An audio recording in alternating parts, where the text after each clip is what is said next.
Hello दोस्त, आज मैं सभी के सामने एक महत्वपूर्ण विषय पर चर्चा लेके आई हूँ। मेरी चर्चा का विषय है सोशल मीडिया। ये तो सच बात है, सोशल मीडिया से आज हम लोग को घर बैठे बहुत सारे खबर के बारे में पता चलता है जो हमारी डेली लाइफ में बहुत काम में भी आते हैं। पर हम लोगों को सोशल मीडिया का एक बुरा इम्पैक्ट भी दिखा गया है, खास करके हमारे टीनेजर बच्चों के ऊपर। बच्चों आज इंटरनेट के ज़रिए, गूगल के ज़रिए घर बैठे बहुत कुछ जान सकते हैं। हमारे बचपन में जब हम लोग छोटे थे, हम लोग के पास इंटरनेट कनेक्शन नहीं था, गूगल नहीं था। हम लोग को जो कुछ जानना था किताब से, एक वर्ड की मीनिंग जानना है तो डिक्शनरी से। आज बच्चों को बहुत आसानी से गूगल से मीनिंग भी पता चलता है और ढूंढ ढूंढ के किताब भी नहीं लाना पड़ता है। पर्टिकुलर किताब की पर्टिकुलर पन्ना है, यहाँ तक पर्टिकुलर पैराग्राफ भी इंटरनेट में वो लोग आसानी से ढूंढ सकते हैं। चलिए, बहुत अच्छी बात है, ये सब टाइम बहुत सेफ हो जाता है। हमारे बचपन में इंटरनेट थे, पर हम लोगों को हाथ के मुट्ठी में नहीं थे। हम लोग के पास स्मार्टफ़ोन नहीं थे, इसलिए हम लोग बहुत कम जानते थे। हमारे माता पिता भी शायद कम जानते थे। मैं सब माता पिता की बात नहीं कर रही हूँ, कुछ अंश माता पिता भी कुछ कम जानते थे, फिर भी बच्चे के ऊपर उन लोगों का कंट्रोल रहता था। आजकल के बच्चों के ऊपर माता पिता की कुछ कंट्रोल नहीं है। बच्चे बड़े आसानी से माता पिता को कहते हैं, आप लोगों को नहीं पता, हम लोग को मालूम है ना, हम लोग गूगल से देखे हैं, सब कुछ पता है, हम लोग ढूंढ लिया है सब कुछ, कहाँ जाना है, क्या पढ़ना है, कौन सी लाइन चूज़ करनी है। अच्छी बात है, अपनी ज़िंदगी का फैसला खुद लेनी चाहिए।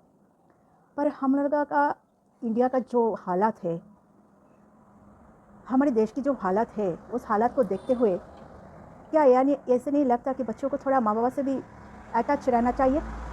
क्योंकि माता पिता से अटैच रहने से बच्चों को शायद सही राह भी मिल सकता है। हो सकता है माता पिता भी बच्चों जिस तरह जानते हैं इस तरह नहीं जानते हैं, फिर भी माता पिता तो हमेशा बच्चों के अच्छे के बारे में सोचते हैं।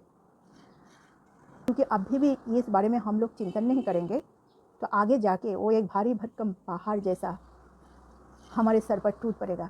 तब शायद इस सोसाइटी को संभाल पाना बहुत मुश्किल होगा। बच्चों को उड़ने का ख्वाब देखना है, ठीक है, पर हकीकत से ज़्यादा नहीं। अपने हालात से जुड़कर, हमारा वजूद से जुड़कर, अगर हालात और वजूद से अलग होकर सपने देखने लगे, उड़ान भरने लगे, तो उड़ान ज़्यादा दिन तक टिक नहीं पाएंगे।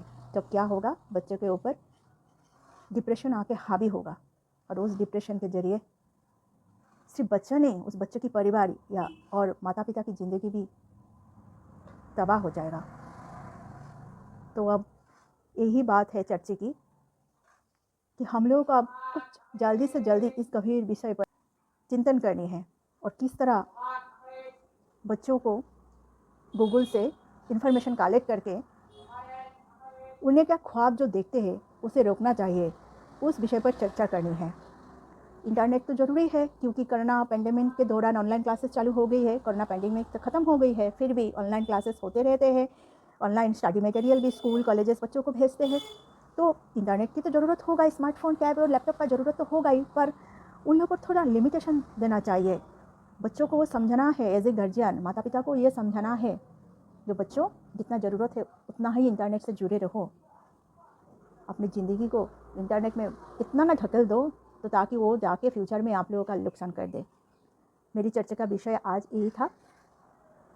मेरी चर्चा का विषय आप लोगों को कैसे लगा मुझे कमेंट कीजिएगा, क्योंकि आप लोगों की कमेंट मेरी हौसले को बढ़ावा देगा और ज़्यादा वीडियो बनाने के लिए मेरी अंदर इंटरेस्ट जगेगा। अंत में नमस्कार। अच्छी लगी तो मुझे सब्सक्राइब और लाइक कर दीजिएगा। जय हिंद।